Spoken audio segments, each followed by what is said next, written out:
Monte sur la montagne de l'Éternel. Abraham va rencontrer Dieu à 75 ans. Il n'avait point d'enfant et sa femme Sarah était stérile. Dieu lui promet une descendance nombreuse. Après 25 ans d'attente, Abraham va recevoir l'accomplissement de la promesse de son fils Isaac.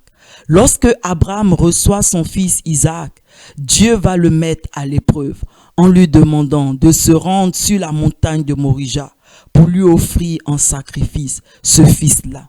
Genèse 22, verset 2.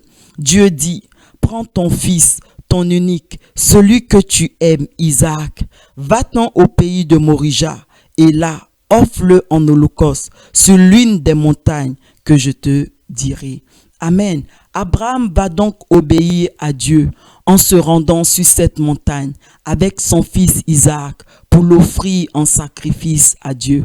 Abraham a donc gravi cette montagne de Morija avec son sacrifice d'obéissance en main. On peut très facilement imaginer que cela devait être très difficile pour Abraham d'avoir à offrir à Dieu son fils Isaac qu'il a attendu pendant 25 ans. Mais Abraham était prêt à le faire, car son plus grand désir était d'obéir, de plaire à Dieu.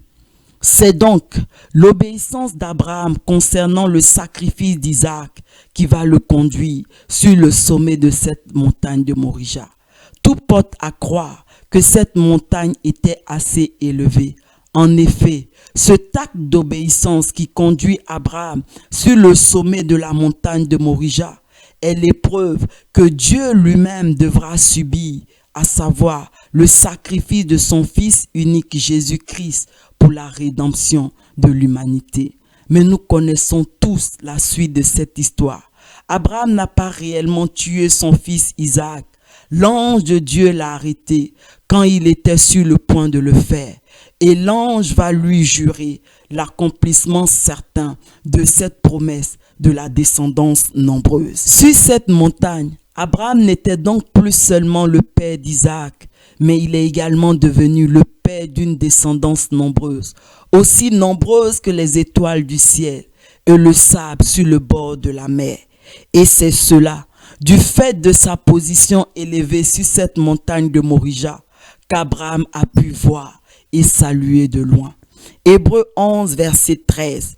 C'est dans la foi qu'ils sont tous morts sans avoir obtenu les choses promises, mais ils les ont vus et salués de loin, reconnaissant qu'ils étaient étrangers et voyageurs sur la terre.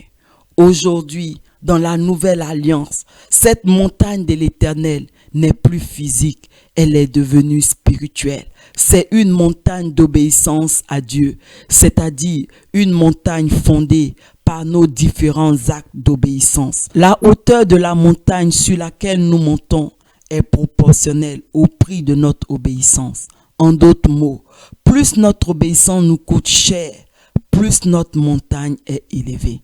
Et la Bible nous dit clairement que sur le sommet de cette montagne de Morija, Dieu lui-même était avec Abraham et il a pourvu au sacrifice d'Abraham en lui donnant l'animal du sacrifice à la place de son fils Isaac. Genèse 22, versets 13 à 14. Abraham leva les yeux et vit derrière lui un bélier retenu dans un buisson par les cornes. Et Abraham alla prendre le bélier et l'offrit en holocauste à la place de son fils. Abraham donna à ce lieu le nom de Jéhovah-Jireh. C'est pourquoi l'on dit aujourd'hui à la montagne de l'Éternel, il sera pourvu. Amen. Ces versets nous expliquent que sur la montagne de l'Éternel, sur cette montagne d'obéissance à Dieu, Dieu pourvoit à tous nos besoins. Le livre de Philippiens va plus loin en nous expliquant que Dieu pourvoit à tous nos besoins en abondance et au-delà même de toutes nos attentes. Philippiens 4, verset 19. Et mon Dieu pourvoira à tous vos besoins selon sa richesse avec gloire en Jésus-Christ. Et c'est sur cette montagne de l'Éternel, cette montagne d'obéissance à Dieu, que David nous enseigne également. En Psaume 37, verset 25, que durant toute sa vie, il n'a jamais vu le juste abandonné, car Dieu, sur sa montagne, pourvoit en abondance aux besoins du juste, à tel point que cela atteint également sa descendance. Psaume 37, verset 25. J'ai été jeune, j'ai vieilli, et je n'ai point vu le juste abandonné, ni sa postérité mendiant son pain. Cette vie en abondance, Dieu nous appelle à la vivre sur sa montagne, la montagne de l'Éternel, la montagne de l'obéissance à Dieu. Fais avec moi cette prière en ce jour.